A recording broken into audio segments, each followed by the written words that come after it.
Coming to you live from my apartment. It's Rob Has a Podcast. And now, here's a man who doesn't burn 576 calories in a week. Rob Cesternino. Hello, everybody, and welcome to our Amazing Race live recap here on a Friday night. Here to talk about what is going on here as we are closing in to the end of the blind date Amazing Race down to our final four teams. Here is my BFF. Here is Jessica Liese. Jessica, how are you? I'm great, Rob. My Fitbit's telling me that I'm having a really good day. Oh, good. How many steps have you done today, Jess? I can actually check that for you. Okay. How many steps are you up to? 9,386. Wow. I'm at 2,132. I'm clearly like I'm the Haley to your Blair. In fairness to me, I think I forgot to put it on until like about the afternoon. So I don't know. It doesn't work if you don't wear it. Anyway, Jess. First off, how you doing tonight? I'm doing all right. I think not the most entertaining of Amazing Race episodes, but I got nothing to complain about. Oh, well, there were definitely some wacky moments, and here we are. We finally have another elimination leg, and now we're down to just our final four teams. Is it just 2 weeks from tonight the Amazing Race finale will air? Exactly 2 weeks from tonight.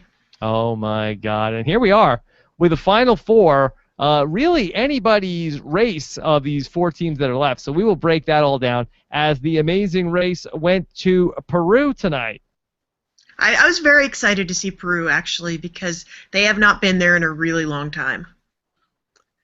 All right, well, they are back. They are here in Peru, and we're going to talk about everything on the race tonight. Of course, we have our chat room open at robswebsite.com. We're also taking your tweets at #RHAP, and then also on our YouTube channel at robswebsite.com/YouTube. And then, of course, on Monday, I will be speaking with our most recently eliminated Amazing Race team, Matt and Ashley.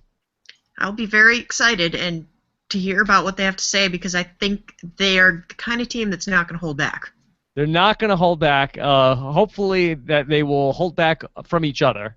And I don't think they'll be too. They were a team that, while they seemed like they were a fiery team, they never really fought with each other too much.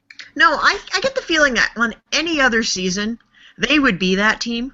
Mm-hmm. But I think they just got a little outclassed. You mean in terms of bickering? Yeah. Not in terms of competition. Okay. In terms of bickering, I think they would be the bickery team, like the kind of crazy, intense bickering ones. But we didn't really see that side of them because everything got drowned out by the Haley juggernaut. Yeah, it was a night where we did have our regular check-in with Providence Haley. Yes. I don't even know, like, can we call it, like, Florida Haley, or? I don't know. It's such a crazy season, though, Jess, because they come in first. Yeah, I mean, that's the thing. Like, people are constantly on them about how they talk to each other, or specifically how she talks to him and how she's dead weight and useless, but she did arguably the most physical roadblock I've ever seen, and they still came out on top. Yeah, there's really like some shades of Dave and Rachel here with Blair and Haley in that they're the bickering, like, productive team. I see that you've been reading my blog, Rob. Yes, always. So, Jessica, wasn't it kind of crazy that, like, they had a physical task, but the physical task, it's almost like that if you have, like, do you ever follow the Dog Whisperer? I'm familiar with the show. Well, Caesar feels like people don't have bad dogs. You have dogs that, like, need more walks. And because the dog has, like, pent-up energy, that's why the dog is, like, yippy and barking. And it was almost like, all right, Haley, you go and take this task. You go take the machete and chop down all the sugar cane. It was almost like that was therapeutic for her, that she burnt off all this energy, and then she was, like, much more pleasant the rest of the leg. Well, and Blair is definitely calm assertive. That's kind of his default state. So, yeah, I guess that works for them. And, you tire them out, they go right down for a nap. You're a parent, you know this. Yes. Yeah, and then with the whole, like, with her always, like, wanting to go her own way, that's like pulling on the leash. She wants to, like, keep going in her, like, you have to follow me, follow me, follow me. maybe that because then she was not as didn't have as much energy. Then they were able to like walk, side by side. Yeah, Blair's got to be the pack leader. You got to be the pack leader. Got to have Caesar. All right. So, not to compare Haley to a dog in any. We're comparing this to the practices of the dog whisperer. Yeah, we are analyzing the behavioral science behind it. We're not saying that anybody is a dog in this scenario. No, absolutely not. Or a chicken whisperer either. That's a different show. That's an entirely different show. That's Big Brother Canada. Okay, so Jess, it was a night also where I felt like it was a little bit of a fall from grace for Tyler and Laura, who I thought were the odds-on favorites at this point in the race. Well, the funny thing is, we saw them kind of make a mistake that we saw teams make last season. We saw last season, I think it was Jim and Misty and Bethany and Adam who didn't read the fine print on their clue that said you can have this ticket or you can have some other ticket. Mm-hmm. Yeah. And we saw the same thing happen to Tyler and Laura this leg because they kind of wanted to go out and party in Amsterdam because who wouldn't want to go party in Amsterdam? They skimmed their clue. The clue is like, you already have plane tickets. They're like, great, we already have plane tickets. We're set. Mm-hmm. And they go out and party, and they don't realize that it says you already have plane tickets, but if you want to go get some other plane tickets, that's cool with us. Okay, a couple things about that. Why does the race do that on some legs and not others? Well, on some legs, I think if it's going to be a flight that's going to be kind of busy, they really want to avoid a scenario that happened about 10 years ago with the Amazing Race All-Stars. They want to... That wasn't 10 years ago, that was like 8 years ago. But anyway, they want to avoid this scenario where we have a bunch of teams that are trying to get out of a country, but every single flight is booked up and they can't get anywhere for days and days. And so we had this situation where teams were stuck for hours and hours and hours in the airport with, like, at one point, I think this was Joe and Bill, who were one of the teams, our great friends of Rob as a podcast. They said they had like $50,000 in standby tickets and they couldn't get anywhere because it turned out that this was a major religious holiday and people were flying out of Tanzania pretty much nonstop. So the race has decided they don't want that to ever happen again. So they make reservations on flights for insurance so that if teams can't get their own ticket, they can get out of there at least. Okay. And so, but how come on some legs they allow you to change it? Is it because some legs they have the transferable tickets, or they have on some legs they've bought tickets that you can be able to exchange? Yeah, I would assume so. And it's also sometimes it's just a reservation; it's not a plane ticket, which we've seen that come up before. Like you're not allowed to change a flight once you are confirmed on it, but you can certainly exchange it for another ticket. Yeah. And I think that's what happens sometimes. And I think also it's a bigger concern on some flights than other flights. Like this is kind of a specific location they're trying to get to. Even though Amsterdam's kind of a big hub, they wanted to guarantee that everybody would be able to get out of it because it's a long flight and they didn't want to have to hold people for 3 days to get everybody to catch up.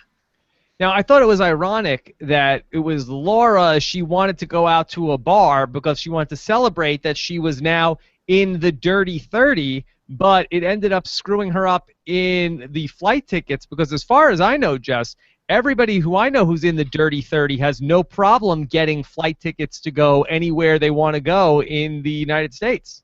Yeah, it's true. They're flying all over the place and, having viewing parties, hanging out with the Wine and Cheese Alliance. Yes, going everywhere they want to go. I thought once you're in Dirty 30, you just have like carte blanche to travel wherever you want. Evidently. Apparently you don't have a job either. Wow, can you believe that? Was there infringement from Laura onto the Survivor hashtag Dirty 30? I have a feeling that she's going to get some very angry phone calls from the legal team that's behind the Dirty 30. Yes. So who's a lawyer from this season? Did we have any lawyers? I think we just had we had Haley. Haley. Haley's gonna call him up. Cease and desist, man. You're harshing our mellow. You're harshing our mellow here. That's for America only. You're in Amsterdam, lady. All right. So Laura is now in the Dirty 30. Congratulations to Laura. And her and Tyler did have a rough go this leg. Of course, they didn't read the thing. And then Laura was like, well, we don't want Haley and Blair around because Haley is negative energy. She's harshing Laura's mellow. Yeah, and if they had been a little bit nicer, they might have gotten let in on some travel secrets. Yeah. Just saying. So, Jess, where does that fit in on the JL rules of even if a team is annoying, that what do you want to do? You want to stick around because you want to keep an ear to any of the gossip if anybody has a better ticket? Yeah, you want to keep good relations with every other team that's left in the race because they might know something that you don't, and if they don't like you or they think you don't like them, they're not going to share it with you. Okay, so thinking of back to Haley, let me ask you a meta question about this. Is Haley a fan favorite or a villain this season? Porque no los dos, Rob. I think frequently, when it comes to CBS reality programs, these things are not mutually exclusive. Yes. Okay, so you think that she is beloved and hated? A lot of people cannot stand her. Like, people on the internet are saying terrible things about Haley, and it kind of upsets me, like how cruel people can be on the internet. But honestly, there's also a lot of support for her. Can you sum up what people are saying about her? Basically, shut up, Haley. If you remember some of the things that like Dan and Rodney on Survivor are saying about the various women on their tribe. People are saying these things about Haley. Like, I would slap her to shut her up. Why doesn't she ever stop talking? If she was my partner, I would have quit the race. Yeah. And, the last one I think is fair. But the other ones are a different level. But I do think about Haley that I do see her as a burgeoning fan favorite. Like, I almost see her as a first generation Rachel Riley in the Big Brother house, where she is this big character who's having these meltdowns, and it's great TV to see her, get so worked up. But then she bounces back, and then she has moments where she's just, so happy and joyful and playing with babies and stuff like this, and everything is great. But then in the next moment, she could just have another meltdown. And I think that in some ways, she has a little bit of that. And Rachel didn't really become beloved by the fans of Big Brother, I feel like, until her second time around. Yeah, I think that's a very good comparison, because I think also, that the bulk of my Rachel Riley experience has been with this program and not Big Brother, but when things are going well for Haley, she can't be stopped, and she is great, and she's nice to everybody, and she's pleasant to watch. But anytime something doesn't quite go her way, then the whole thing goes apart. Yeah. And personally, like Rachel, I love Haley too. I think she's great television. I love it when things are going her way, and I want to see her go far.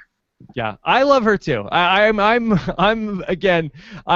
fan of her. I can probably sympathize with Blair, but I feel like Blair isn't that interesting. He's just like the straight man here. Yeah, it's true. I mean, Brendan's not that interesting either. Like, Haley could have her own show. I'd be okay with that. The Haley Show. Well, if we were going to do another CBS crossover, I do feel like Haley going to Big Brother, I think, would be one that I would sign off on. I wouldn't be surprised if she tried out for Big Brother and then got shunted to The Amazing Race. Yeah. That frequently happens. People try out for one show and get cast for another. Yeah. Well, I think that she's been great here. But I feel like a summer of her in the Big Brother house would be beyond fantastic. All right, so let's just talk a little bit about some of the other teams, and then we'll break down this leg of the race. For Jenny and Jelani, what did you think about them tonight? Well, this was a pretty strong week for Jenny and Jelani. One of the things that I really loved, and, if we can go back to Haley for a second, I loved that both Haley and Jenny took on this task that was clearly, set out there with everybody figuring that the big, strong, manly man of the team was going to tackle that task. And both Jenny and Haley did it, and they did it with no complaints and in pretty good time, it looked like. Yeah.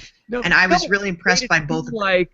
that the teams will have to do this backbreaking work. And it's like, oh my God, I am really concerned about the women that selected this. But like everybody like seemed like they got through it like pretty quick. Like this wasn't a task where you saw they cut to like people being like, oh my God, I'm never gonna get through this, or being on the verge of a meltdown.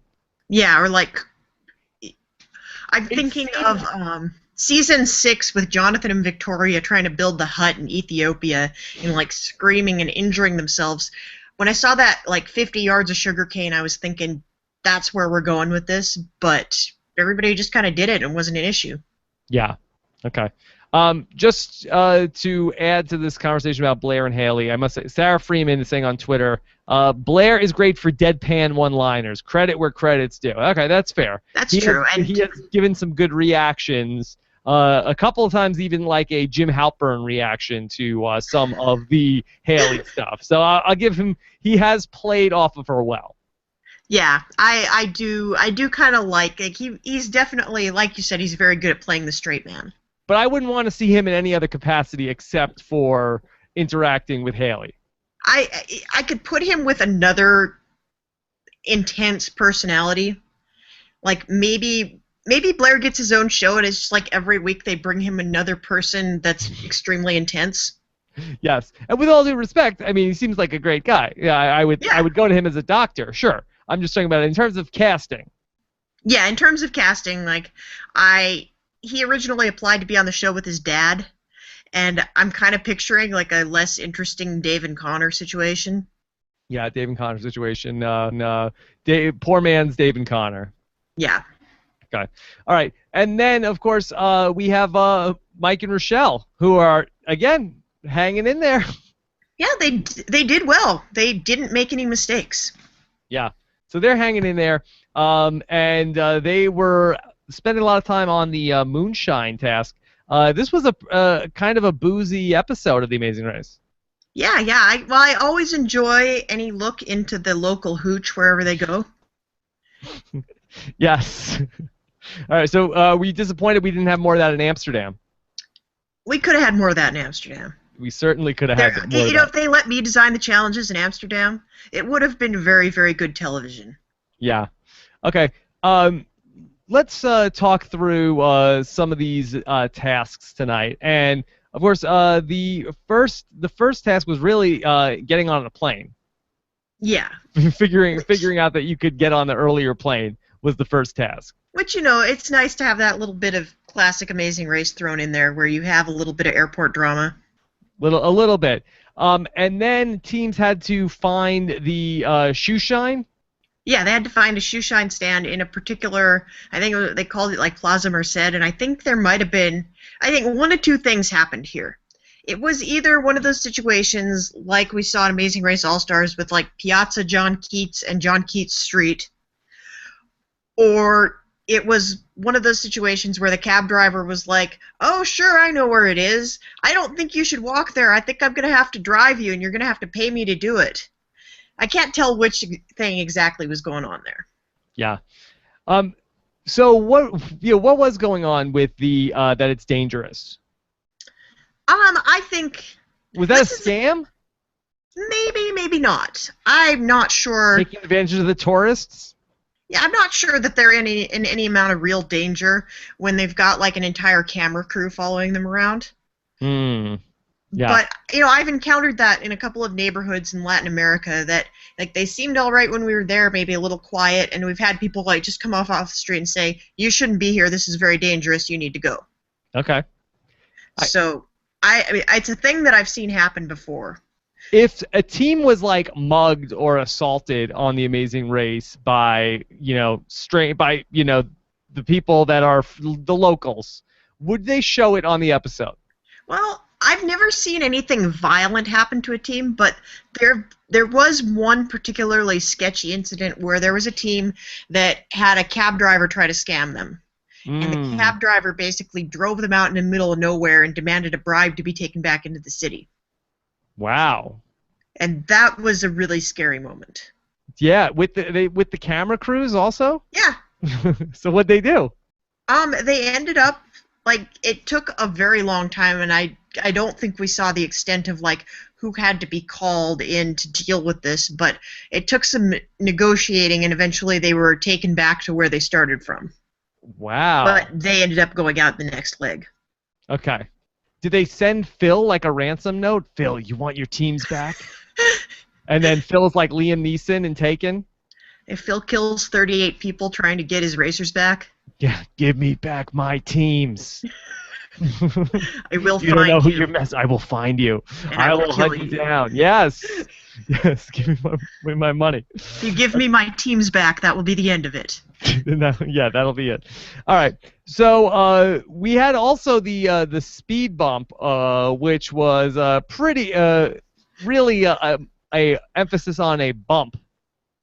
Yeah, that was. I liked how everybody walked by and was like, well, that's clearly something to do with the race. Mm-hmm.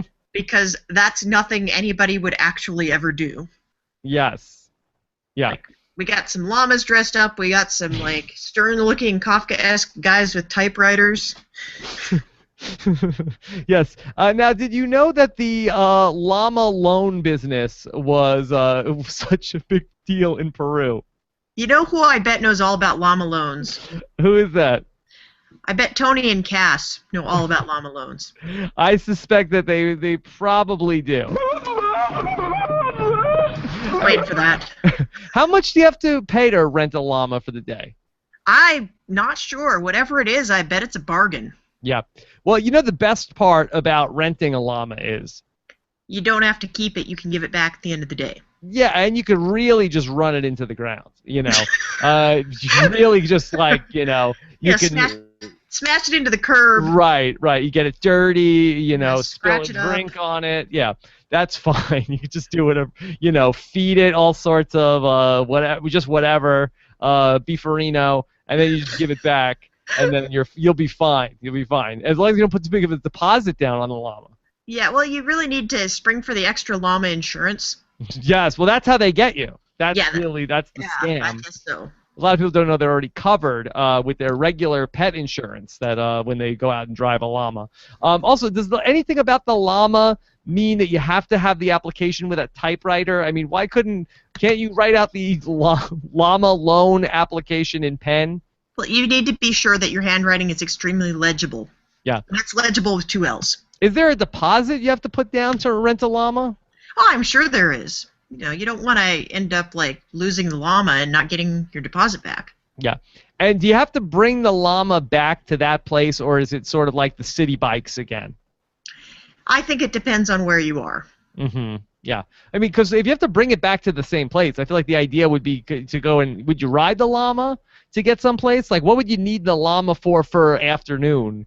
And then bring it like, oh, I got a big date tonight. I want to impress this girl. Let her think I have a lot of exotic animals around, like I'm Mike Tyson. Like, can I rent a llama for the afternoon and impress my blind date, and then bring him back later on tonight? Well, I think llamas are mostly pack animals, so you just like load the llama up with all your stuff so you don't have to carry it. Yeah. Okay. And then it's like your date shows up and it's like, oh, well, I could hold your purse for you, or my llama could. Yes. Okay. I mean, I would be impressed if a dude showed up at my doorstep with a llama for our date. That'd be fantastic. What would be more impressive, a llama or a feisty zebra? The feisty zebra probably, but not gonna lie, either one would, that guy'd be getting some that night. Whoa. I was not expecting that. Just, you know what the best part about having a rented llama is? Did we already cover this, or is there another best part? The other best part of having a rented llama, other than it's quite the aphrodisiac, is that you can have the llama spit on your potatoes. That's true. When you Llamas run out of are water, very good at spitting. They'd be that you could use their spit on potatoes. Yeah, that's true. And we'll talk about mamas and papas coming up. All right, so they had to go ahead and go through the sugarcane task, and really nobody got hung up on the sugarcane task.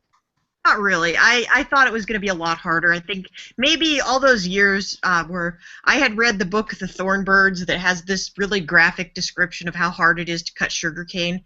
I think that kind of prepared me for sugarcane cutting to be a lot harder than it ended up looking. Yeah, it seemed pretty simple. And the teams then had to go and take the sugar cane to a stand.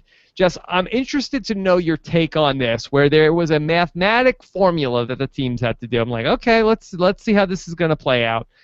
Take the number of steps over the course of the race and the number of calories burned, and add the steps and calories from this leg, and then divide the calories by the steps to determine how many steps you'll have to take to burn off 576 calories of the sugarcane juice. I said, okay, fine. They give them calculators, Jess. What is the point of this task? I don't know. At one point, there were Amazing Race tasks that required math, and the only people that got through the task quickly were the people that thought to bring their own damn calculator with them. And I feel like people should have had to do that. Yeah. I mean, isn't that a task more than here's a calculator to figure out this simple equation? Yeah, and that wasn't even, it wasn't even long division. It was it was like third grade math. What are we proving here with if you give teams a calculator to do a math problem? Yeah, I think maybe they were worried that one of these teams would get really tripped up by it. And it'd be one of those, Big Easy trying to unscramble the 5-letter phrase sort of situations where they're sitting there for 4 hours trying to do the math. It should have been like some sort of calculator that was connected to a treadmill, and the treadmill could power the calculator if the person was running 13 miles an hour or faster. This would be This would be a task.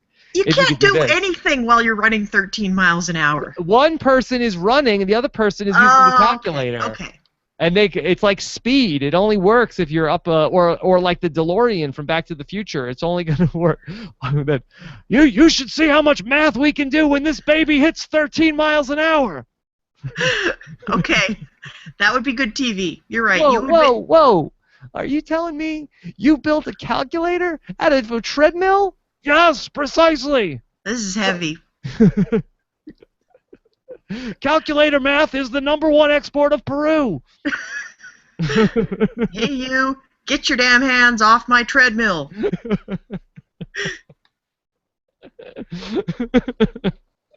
Set the time circuits for 576 calories. That's 4,083 steps. Actually, yeah, there was something screwy about that math. Where we're going, we don't need a treadmill. Okay, sorry. All right, so it had to be the amount, the amount you'd already done, and it was the total amount you'd need minus what you'd already done to figure out how many more steps you'd need, because 576 calories, my friends, I have a step counter. You do not burn 576 calories by going 4,000 steps. That math does not add up, my friends.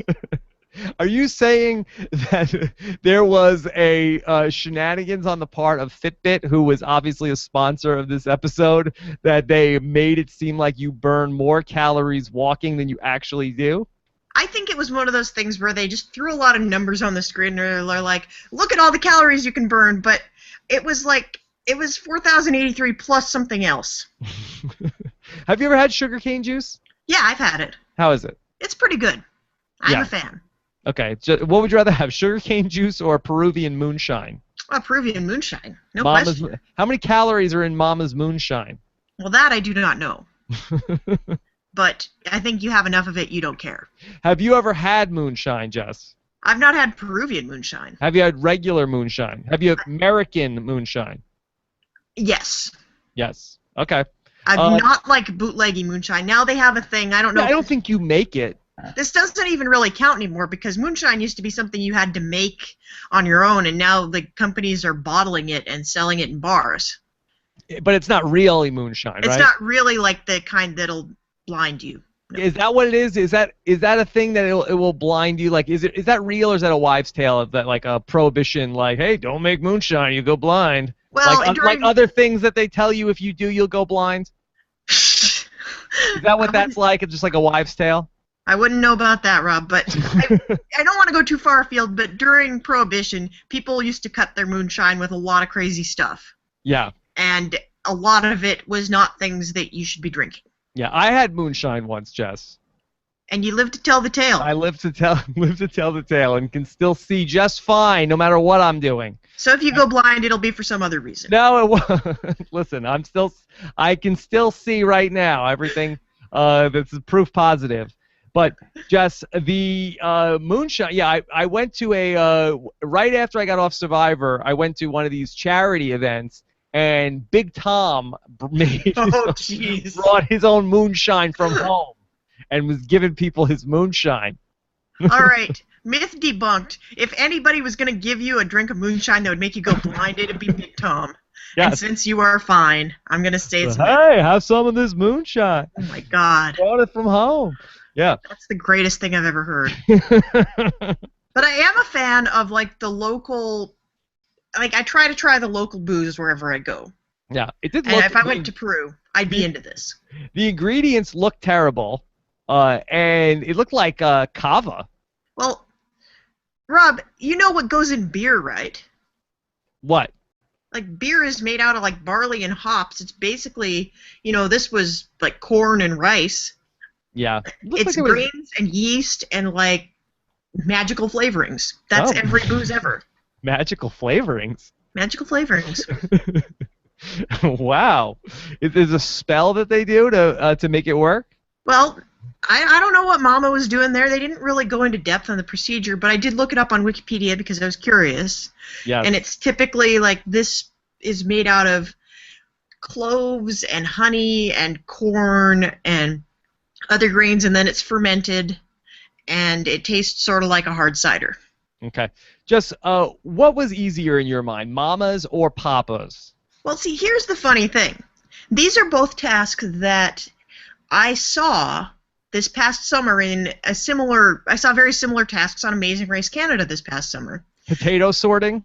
There was a fish sorting task, and there was also a shopping list task. That's something that they've done a lot of times. We've seen the shopping list task. Yeah, it's like, here's a thing that you're going to need to consume at the end of it, but go buy all these things and then bring it here and then you consume it.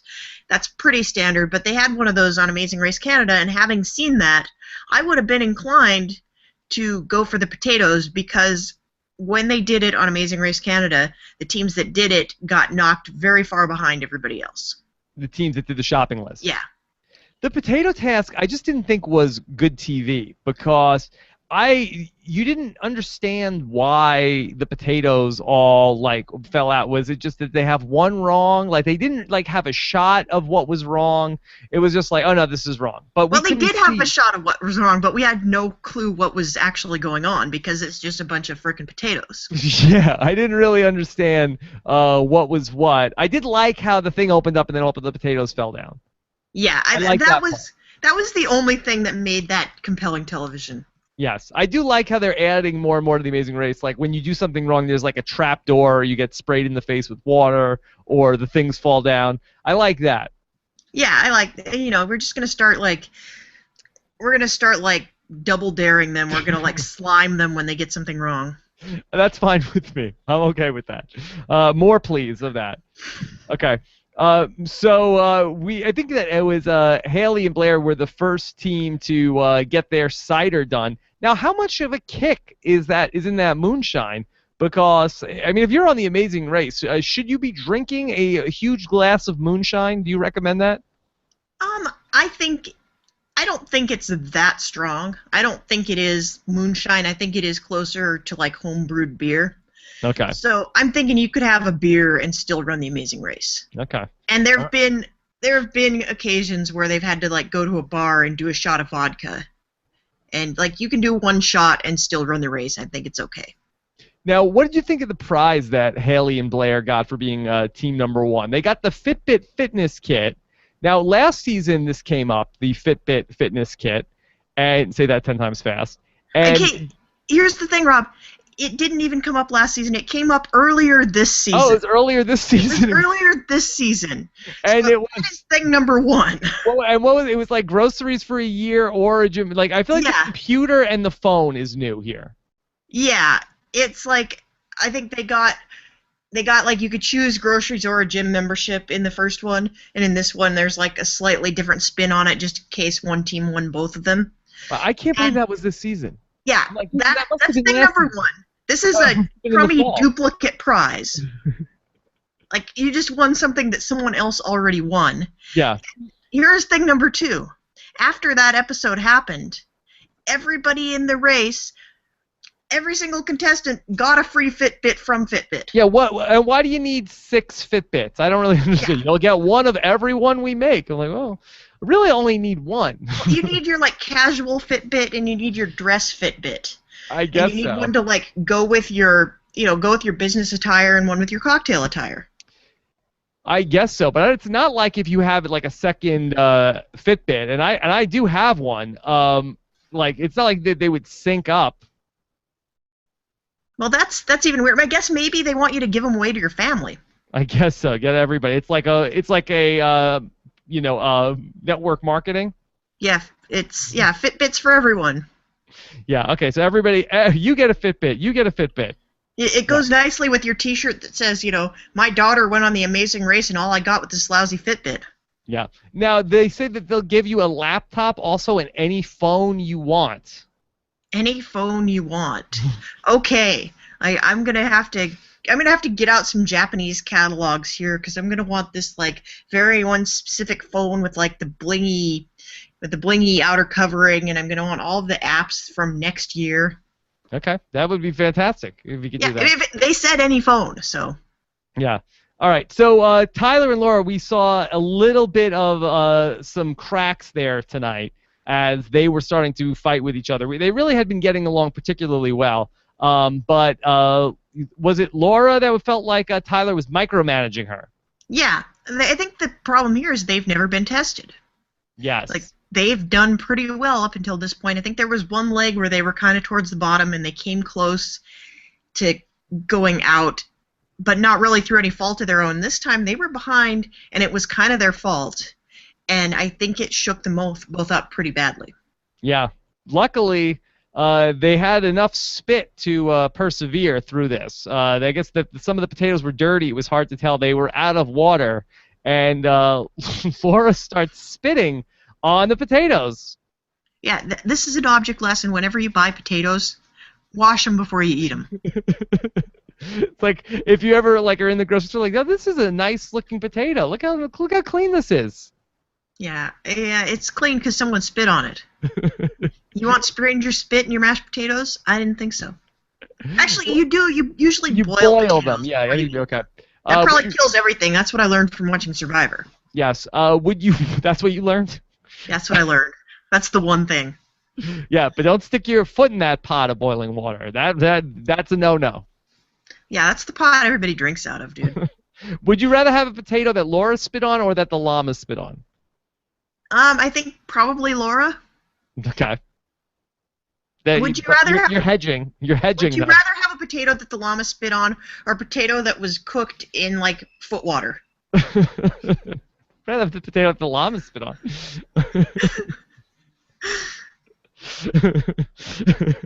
All right. So ultimately, with Jenny and Jelani, they're the second team to arrive to the mat. Phil is starting to. He's given up on the blind dates. Now he's starting to project onto them. So are you disappointed that there's no attraction there? Yeah, because I sure am. Yes. Are you as disappointed as I am that this isn't working? Yeah. Are you as disappointed as I am that nobody did it yet? Yes. Yeah. I feel kind of bad for Phil because he's really trying to sell this concept, and he's a real yenta this season with everybody. It was apparent from week one that it wasn't going to work. But on the other hand, everybody's kind of boring in terms of dynamics this season, apart from maybe Blair and Haley. And so I bet Phil's getting kind of bored. Maybe. This was supposed to be the gimmick that saved the franchise, and it's kind of a non-starter, and he's still, give him credit, he's still trying to make it happen. Yeah, but how about this? Of the 4 teams left, though, Jess, 3 of them are the blind date couples, and we would not have predicted that at the start of the season. We felt like, okay, well, the blind date teams, that'll be the cannon fodder. That'll get us through the first 5 or 6 weeks, and then it'll be all of the existing couples that will be at the end. Yeah, I was not banking on it, but I kind of felt like the dating couples that came in pre-dating were some of the more interesting people, and I always assume that the boring people are going to go the furthest. Yeah. And so the only last standing existing couple is Mike and Rochelle. How do you like that? I would not have predicted that. No. That's pretty amazing, and I very much like Mike and Rochelle. I think they are. I wish they were better television, but they seem like really cool people. Well, they seem very nice. And Phil was like picking on Mike at the finish mat. He was like, so Mike, you're breathing heavy. It's like, yeah, that have you been using your Fitbit, Mike? Yeah, that was a little mean. Yeah, it's like you're winded. Look, fitness comes in all shapes and sizes, Phil. Yes, Phil. So for Mike and Rochelle, here they are with a chance to walk away as the winners of this thing. Yeah, I mean they're still hanging in, and they're not. I think a lot of people see them and they assume like they don't look like your typical fit team, so clearly that means they're not fit. And you know, Mike does kind of get a little winded sometimes, but they've never really, apart from a couple of really early legs, they've never been in like real danger of having terrible things happen to them. Somebody's always just a little bit worse. Yeah, they've just been right there. They're right there. You can't kill them. That's what we always say about the Amazing Race. As long as you're not last. Exactly. Don't be last. That's rule number 1. And they aren't even next to last this week because that's Tyler and Laura. They're team number 4. Yep. Phil tries to fake them out a little bit too. Yeah, and they're not buying it because they pretty much already know. And yeah, they saw Matt and Ashley at the potatoes. Yeah, and you kind of almost never saw Matt and Ashley in the same frame as everybody else, and that's another one of the rules. If you don't see a team in the same frame as another team, they're probably very far behind you. Okay, and then finally, Matt and Ashley show up, and they are eliminated. Phil gives them a little more time at the mat than he did with Jeff and Jackie. Yeah, with Jeff and Jackie, it was kind of like, all right, you're out, go home. You're the weakest link, goodbye. Yep. So very, very sad for Jeff and Jackie. And Matt and Ashley, what a journey it's been, though, for Matt and Ashley. They got engaged. Yeah, and this is a question that I really want you to ask them on Monday. I want to know why Matt picked that exact leg to propose. I think it was just the nicest view. Yeah, it was a great view, but you don't know what's coming up. Yeah. Because it's like, what's the move? Do you want to propose on the losing mat? Is that a good move to do? Is that sort of like, sort of just like a save of like, oh, we lost, I'm so disappointed. Like, well, I got something for you. We're winners in life. Yeah, we're winners in life. That's happened before. Yeah. And there's been a couple of Amazing Race proposals. There were 2 last summer on international editions, and in one case it was their anniversary. And so that was the reason that they chose it. But in the past on U.S. Amazing Race, there was one, it was just like a beautiful beach, and he knew he was going to do it at some point, and he's like, well, this is beautiful, we'll do it here. And another one, it was they got eliminated, and they were on the mat, and it was a really, really tough day, and I think he just kind of wanted to save the day. What do you think of this move? Okay, you get eliminated, and then you come back in the finale episode, and then when the winners are celebrating, then you grab Phil, I want to say something. Like, would you think you would get that moment? You sort of pull a reverse Carol and Brandy there. They take away everybody else's moment of glory on the final mat, and the parting shot for the season is like the 7th place team proposing. Yeah. Okay, I like that. That is reality fame whore-tastic. I love that. Yeah, I like that. I think that'd be a good spot. Shades of Mike Boogie in the Big Brother 2 finale. Oh my gosh, I actually, that was a season of Big Brother that I watched. And I was like, oh my God, were you guys even together? Or did he just have a crush on her? I was never clear on that. That we don't know. That's one of the great unanswered mysteries. All right, so Jess, we have 4 teams left. We certainly do. We are at the final 4. Let's figure this out. How is this playing out? Give us the 4 teams in order of likelihood to win the race.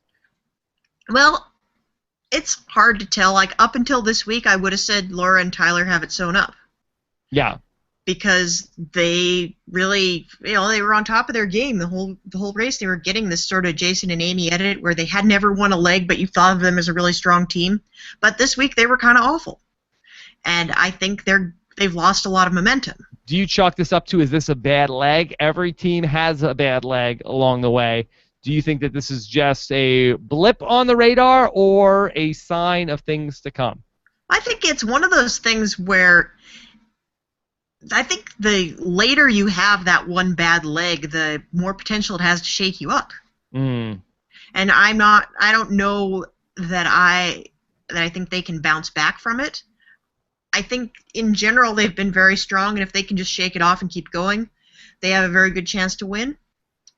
So I think Jelani and Jenny, if we're talking about winners edit, which is less of a thing on The Amazing Race, Jelani and Jenny, we haven't seen much from them. Like, they're kind of just there. I feel like winner's edit on The Amazing Race is not so much like you see them being strategic, but you see them being, like, nice, I feel like. Yeah, but, like, on Survivor, if you don't see someone ever, it's almost a sure thing that they are not going to win. Right. Like, sort of the Brett Klausers of the world don't ever have a chance to win Survivor. Right, you don't consider them to be a real threat. Right.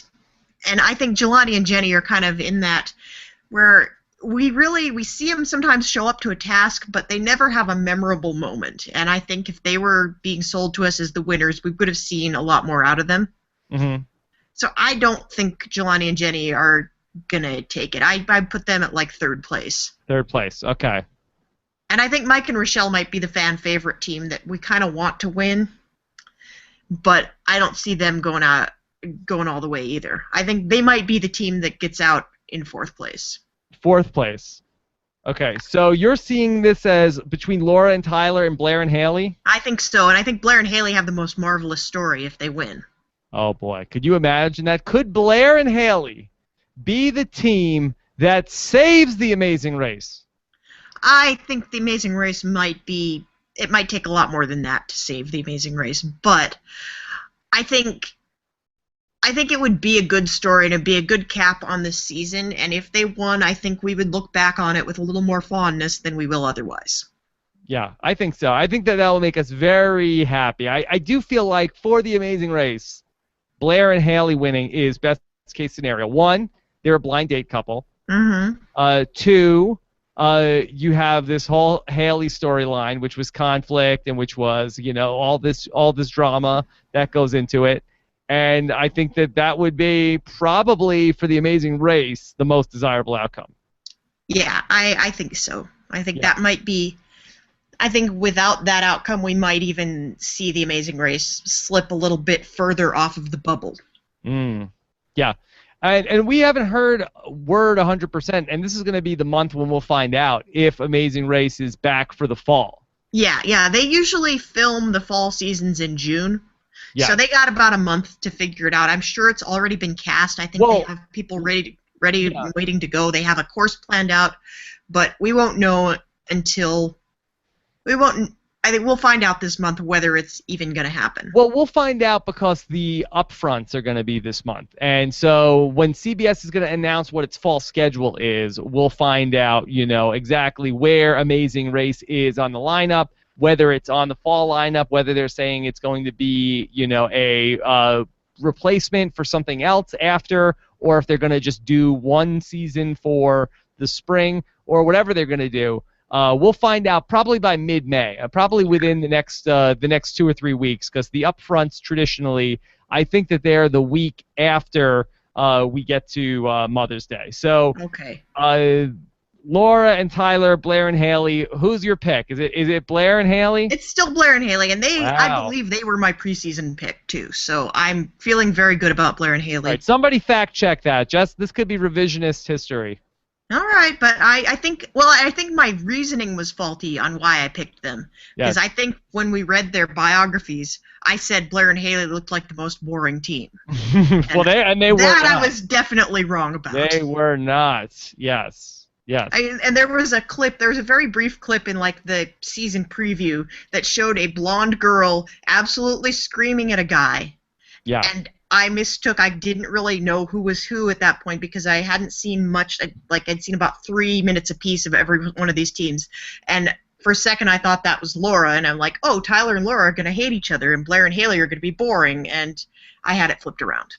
Okay. All right, Jess. we're going to get to our voicemails in just a second, but I want to take a moment and thank our sponsor for this episode of the podcast, and those are our friends over at Pro Flowers, because as I mentioned, Mother's Day is sneaking up on us. It's next weekend, Mother's Day. Already.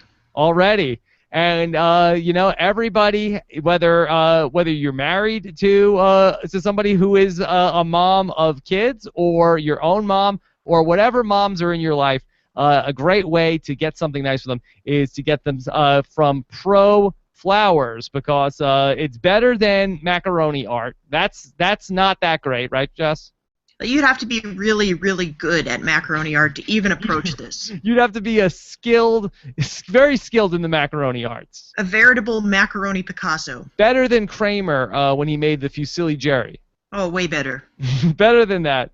And your mom doesn't want you to re-gift anything, so get her something from Pro Flowers, because Pro Flowers is offering our podcast listeners 100 blooms, not Mike Bloom, with a free glass vase for just $19.99. Or make the day extra special and upgrade to a premium vase and add chocolates for $9.99 more. Go to proflowers.com today and use our code RealityTV. They've got an easy-to-use website for buying a beautiful gift for your mom. Simple and quick. Because relax with Pro Flowers. Mother's Day is done, and you don't have to worry about scrambling around next week to try to get something. So go ahead and get the 100 blooms with a free glass vase for $19.99. Visit proflowers.com, click the blue microphone in the top right corner, type in Reality TV at proflowers.com, click the microphone and type in Reality TV. Order today. This offer expires Friday at midnight. Yes. And we'll see if, in addition to flowers, any of these blind dates bring somebody home for mom for Mother's Day. Wow, that would be the greatest gift of all. Well, depending on which one they bring home. Oh, shut your mouth, Rob. They would all be a great present. Yes. That would be a fantastic gift for mom. So check out proflowers.com. All right, let's bring in the questions, okay? All right, let's bring them in. Here we go, Jess.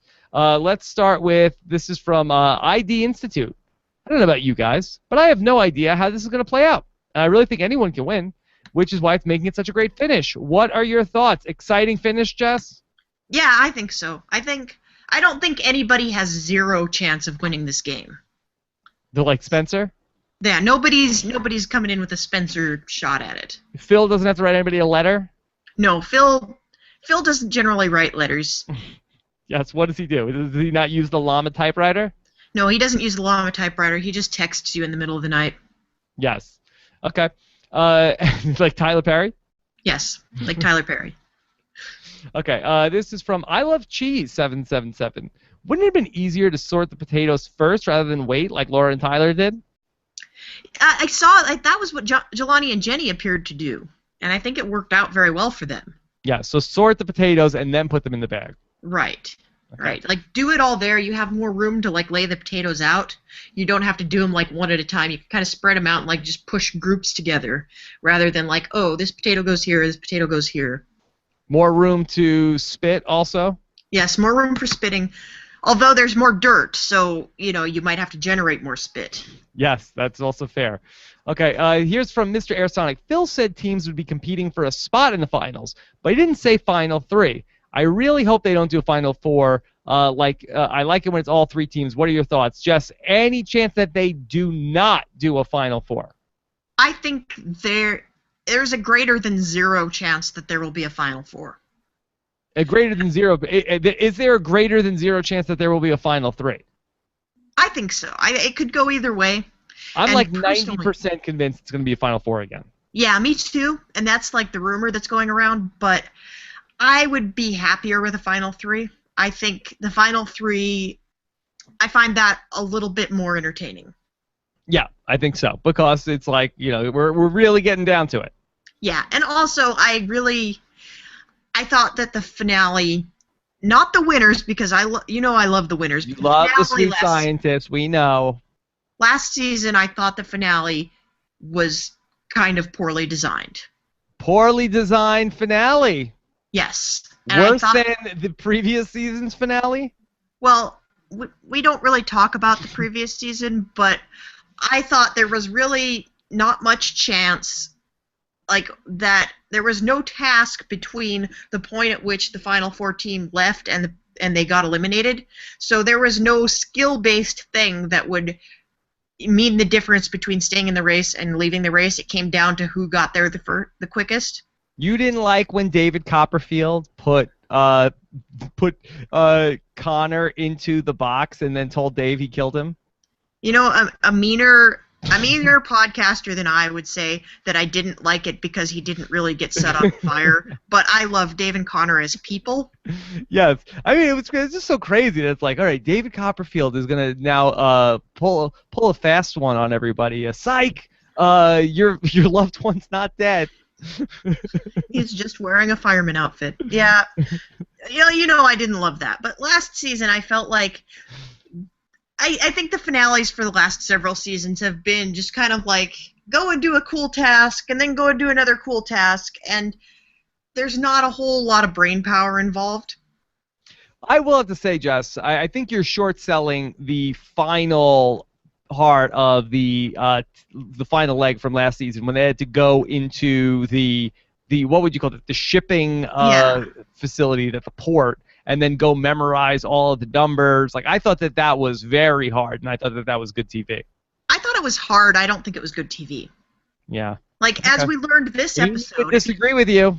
If you didn't learn it last season, you learned it this episode. Watching a bunch of people do math is not exactly the most compelling television. All right. I'm Drunker Than Moses says, no, Jess and Rob. Wait, Blair is not boring. He is so sarcastically witty. He makes me laugh so much. How can you find him funny? Drunker Than Moses. Is he saying that Blair is funny, or is he saying Blair is not funny, or is he just saying he's drunk? I think we said that Blair wasn't that funny, so I think although we did say that then we were corrected and said he was. So I don't know. I think the assessment of Blair is Blair has his moments. I'm not going to say that Blair has me ROFLing every episode, but he has his moments. He is not unfunny. I will say, though, I'm standing by Haley is the star, and I think you could put almost anybody with Haley and that they would have good reactions. Yeah, I'm behind you 100% on that. All right. This is from Nathan Kowalczyk, who says, has a cameraman ever been separated from the racing team? Like, what if the team were to get on the train and the cameraman didn't get on in time? That would never happen. They're very careful. The subway doors are closing, and somebody does an Indiana Jones and dives onto the subway. I think you would get kicked off the show if you did that to the cameraman. And they would find some reason to punish you for it. And, you would get the worst edit ever. It'd be like, these people didn't get kicked off because they didn't let the cameraman on the train. It was because they talked about killing puppies. Yes. Oh, my God. They are the worst ever. Too Real wants to know, aren't these speed bump legs predictable? Because every time there has been one on this season, the speed bump team has gotten eliminated. That's interesting. I'm really glad that this was brought up because I thought of that too. Usually when we have over the course of a typical season, we have at least one team that gets saved by the non-elimination leg and then comes back stronger than ever and beats out their speed bump.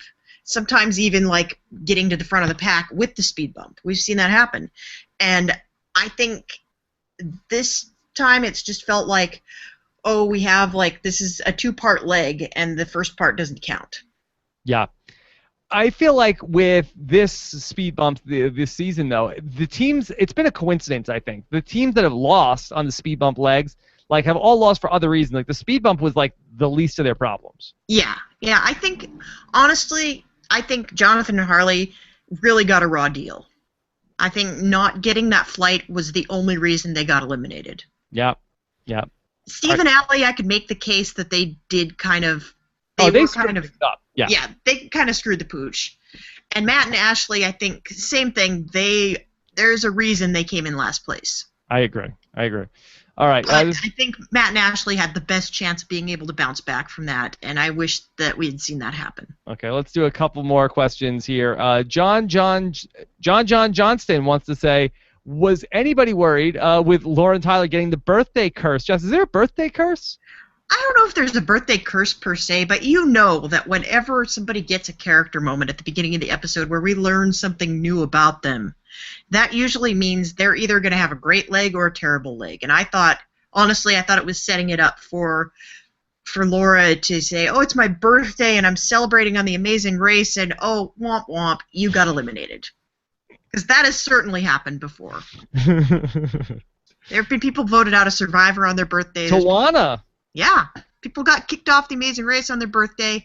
It happens. I don't think it happens enough for it to be a curse, but I think anytime an episode starts with somebody talking about their family or about something great going on in their life, or about, I could really use this money because blah, blah, blah, blah, blah, or they start crying at the beginning like, this has been such an amazing experience, that you're getting kicked off. That's it.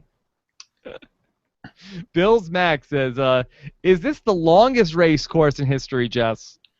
I can't imagine that's the case. I can't imagine that's the case either, because we've had too many legs where there have been two legs in one location. I think that's happened too many times for this to count like mileage-wise. In the early seasons especially, they tried to go someplace different every single time, and they really racked up the miles on that. So I don't think that's possible. Okay.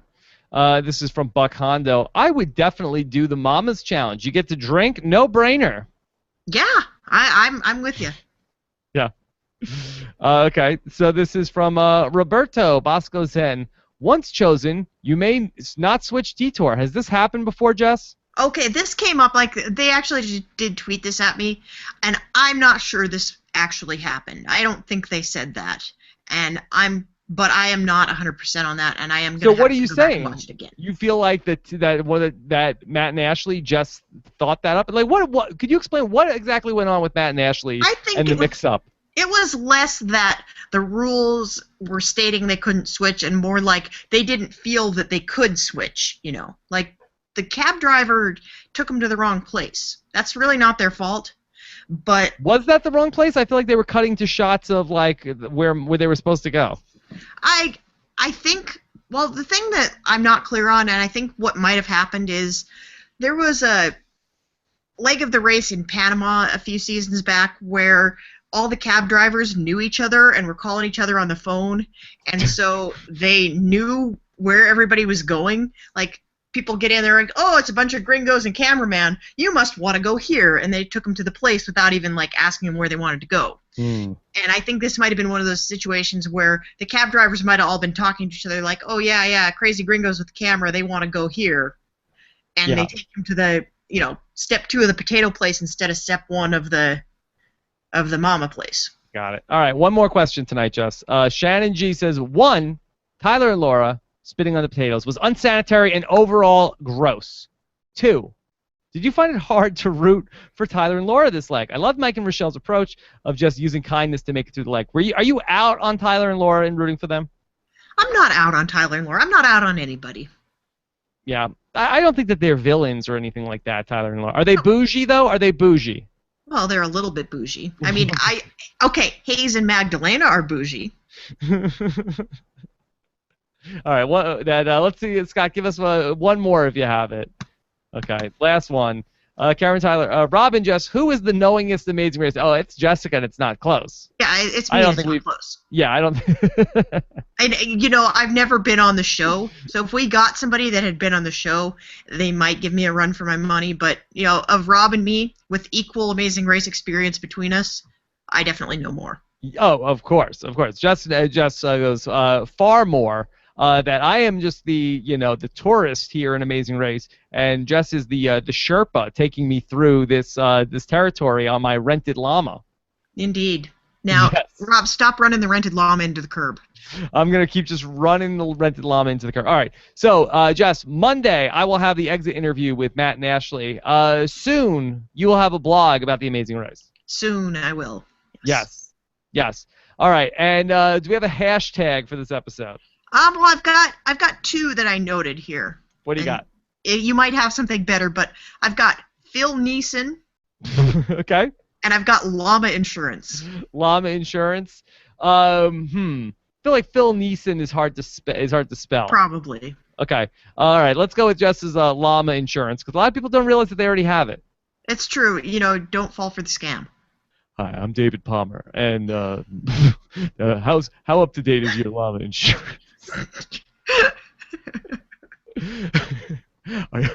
Do you want credit for being a safe llama driver? Oh no, it's mayhem! Mayhem is coming on your llama! Ah! Now here comes Flo on another llama. Yeah. Oh no, but the llama just ate a gecko. All right. So, Jess, great job tonight. Very fun recap of tonight's episode, all the way to Peru. And the pleasure was all mine. Follow Jessica on Twitter. She's at Haymaker Hattie. Did you follow this week when somehow a conversation between it started off when Max Dawson was messaging to Scott Porter that he should come watch Survivor with the real Dirty 30. Yep. And then Mike Holloway jumped in, and it turned out that Max Dawson names all of his cats after Friday Night Lights characters. I basically Mike said, Rob, are you too good to come and watch Survivor with the Dirty 30? I said, well, now I feel like it's a pity invite. I'm only coming if Max names his cats an RHAP name, his next name. And then it started, and people were going on Twitter and posting names, future names for Max Dawson's cats, and Haymaker Caddy was definitely suggested. Yeah, I personally would go with Rob Cesternino. Whoa! All right. Well, great job. Thanks so much, Scott, behind the scenes. Thanks so much to Kyle Faber, who's been writing recaps of a bunch of the shows. Also, thanks to thanks to everybody for watching. Sorry, just say everybody, you'll cover it. Yeah, thanks to everybody who's watching the shows live as well, and Scott Gallagher for the Amazing Race recaps as well. Everybody, have a great night. We'll talk to you soon. Bye. Bye.